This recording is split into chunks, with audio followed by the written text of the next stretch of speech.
हजारों साल पहले नमरूद नाम का एक बादशाह था जो पूरी दुनिया पर हुकूमत करता था। उसने खुदा होने का झूठा दावा किया। जो उसे खुदा नहीं मानता उसके साथ वो जालिमाना सलूक करेगा और इसे कत्ल भी कर देगा। इस वक्त के नबी सैयदना इब्राहिम अलैहिस्सलाम को भी आग में डाला गया, क्योंकि अब अलैहिस्सलाम ने नमरूद को खुदा तस्लीम नहीं किया था, बल्कि अल्लाह ताला के हुक्म से वो आग अब के लिए ठंडी हो गई थी। कहते इस वाक़ये के चंद दिन बाद, जिसमें अब अलैहिस्सलाम को आग में डाला गया, शदीद कहत पड़ा और अनाज, खाने पीने की चीजें खत्म हो गए। लोग दरबार नमरूद में जाते और उनसे गल्ला की दरखास्त करते। बदले में नमरूद उन्हें खुदा तस्लीम कराएगा। जो उसे खुदा मानेगा इसे गल्ला मिलेगा, और जो न मानेगा वो खाली हाथ लूटेगा।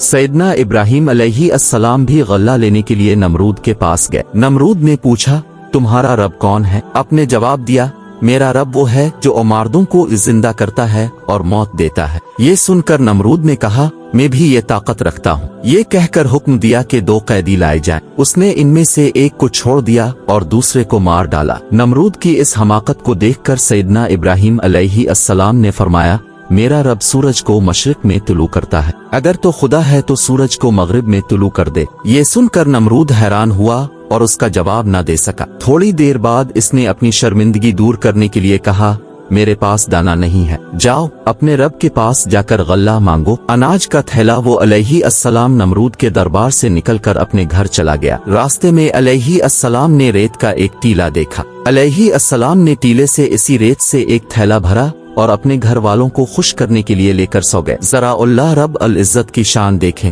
उनकी अहलिया सैयदा सारा रजी अल्लाह अन्हा ने थैला खोला तो इसमें अनाज भरा हुआ पाया। उसने फौरन रोटियां बनाई और उसे जगाया। उनको देखकर अलैहिस्सलाम ने फरमाया, ये तुम्हारे पास कहाँ से है? वर्ज ने अल्लाह ने आजिजी से जवाब दिया, ये इसी अनाज से बनाए गए हैं जो अब थैले में लाए थे। उसने महसूस किया कि अल्लाह ताला के हुक्म से रेत दाने में बदल गई है। उसने अलैहिस्सलाम ने अल्लाह ताला का शुक्र अदा किया।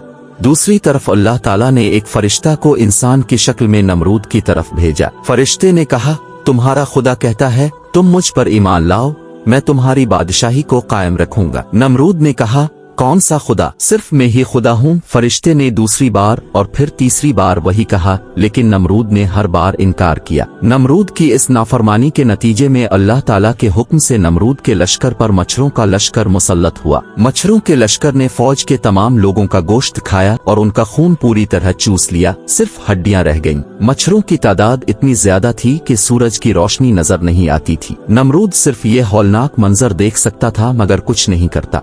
इसके बाद अल्लाह ताला के हुक्म से एक मच्छर नमरूद के दिमाग में नाक से दाखिल हुआ और इसे खाने लगा। दर्द की शिद्दत ने नमरूद को दीवाना कर दिया और उसने मोटी छड़ी से अपना सर पीटना शुरू कर दिया। अल्लाह रब अल इज्जत की शान है, जब इसके सर को मोटी छड़ी से पीटा जाता तो मच्छर काटना बंद कर देता, लेकिन जब इसके सर को मोटी छड़ी से ना पीटा जाता तो वो काटना शुरू कर देता। नमरूद एक जिल्लत आमेज हालत में था। जो शख्स उसके सर पर जोर से थप्पड़ मारेगा वो इसका हमदर्द कहलाएगा। इसी हालत में 400 साल गुजर गए, यानी उसके सर को मोटी छड़ी से पीटा और जोर से थप्पड़ मारा। आखिरकार नमरूद जिल्लत के साथ मर गया।